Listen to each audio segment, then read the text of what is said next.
Hello everyone, welcome to the new topic that is configuring network addressing and internet connections. We will learn about the modem features.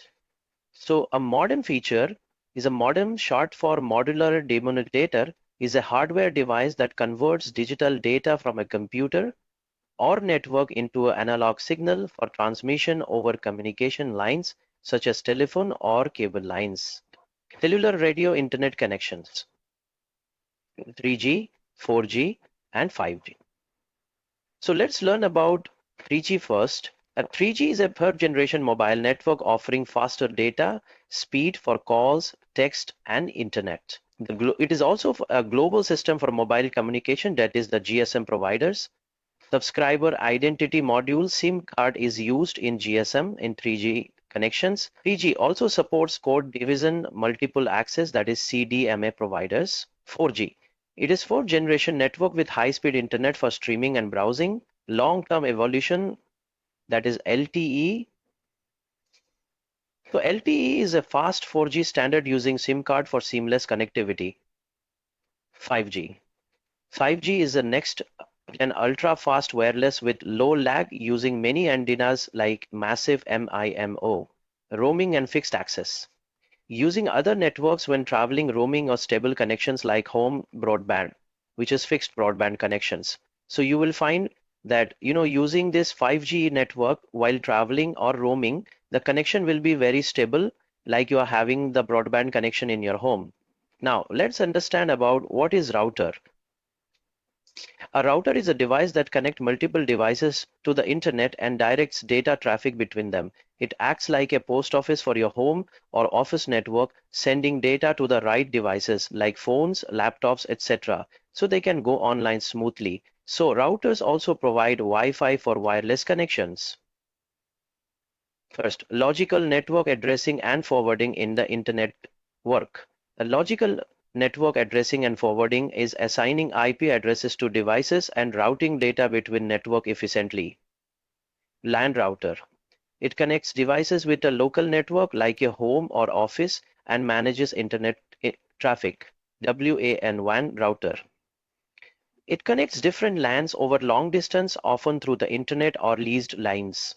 Now, let's understand about firewall. A firewall is a security system that monitors and controls incoming and outgoing network traffic based on set rules. It acts like a digital barrier, blocking hackers, malware, and unauthorized access while allowing safe data through. Firewalls can be hardware like a router or software like an application on your computer or also in your mobile devices. It enforces rules for allowed and blocked traffic. It controls what data can enter or leave a network based on set rules. Network Access Control List, ACL. It is a set of rules that filters traffic by IP addresses, ports, or protocols. Source and destination network addresses. It identifies where traffic comes from and where it goes.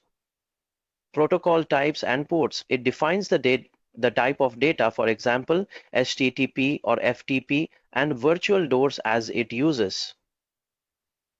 It allow versus block. It decides whether to permit or deny specific traffic. Implementation. How the firewall is set up and applied in a network is called the implementation. Dedicated appliances. It is a standalone device built just for firewall security. Built-in function of router.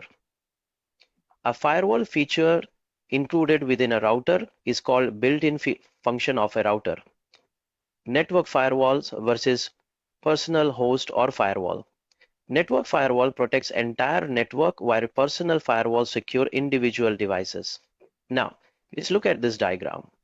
This diagram shows firewall rules for WAN, that is wide area network traffic, focusing on IP4 and IPv6 protocols. You can see this. The protocols are mentioned IPv4, IPv6. It includes predefined rules to block unwanted traffic such as bogus IP ranges and private networks like 10.0.0.0.0 by 8 or 192.168 192.0.0/16. Some rules are also disabled, for example, pass or block, while others allow specific traffic such as ICMP or web access, that is HTTP. Now, the table leaks automatically generated rules like blocking private networks from WAN or permitting SMTP traffic, which is the email traffic. Overall, it configures security by filtering inbound data traffic based on IP ranges, protocol, and services. Now we'll move on to the next topic, TCP and IP concepts. So what is TCP? TCP is Transmission Control Protocol. It is a reliable connection-oriented protocol that ensures data is delivered accurately and in order. It breaks data into packets, checks for errors, and resends lost packets. Whereas the IP, that is called Internet Protocol, it's a kind of protocol that handles the addressing and the routing of data packets across the network. It assigns unique IP addresses to devices and ensures packet reach the right destination, but does not guarantee the delivery, unlike the TCP. Now we'll understand about the diagram. This diagram shows the TCP and IP protocol stack, which organize network protocols into the layers. First one is the application layer, which is on the top. This protocols like HTTP, web, SMTP, email, and DNS domain names for user-facing services. Whereas the second layer is the transport layer, that is TCP, which is reliable data delivery, and UDP for fast and connection-less managing data transfer. The internet layer, it is the IP routing packages and ICMP, the error messages, handle addressing and connectivity. Now, the link layer, it is the Ethernet, Wi-Fi, and PPP physically transmit data over the network with an ARP linking IPs to hardware addresses. It is a roadmap of how data travels from application like browser to the network like Wi-Fi. Now, we'll move on to the next topic, which is IPv4 addressing. IPv4 addressing. IPv4 uses 32-bit address like 192.168.1.1 to uniquely identify devices on a network. These addresses are divided into 4 numbers, that is 0 to 255, separated by dots. IPv4 supports 4 billion addresses. Remember that IPv4 supports 4 billion addresses, which is why IPv6 was introduced for more space. Now, you can see this 32 binary digits. It's an IPv4 address is made for 32 binary bits, that is zeros and ones. A sample 32-bit binary IP4 address, you can see this, okay? It divides into 4 octs. We can split the 32-bit into 4 8-bit segments.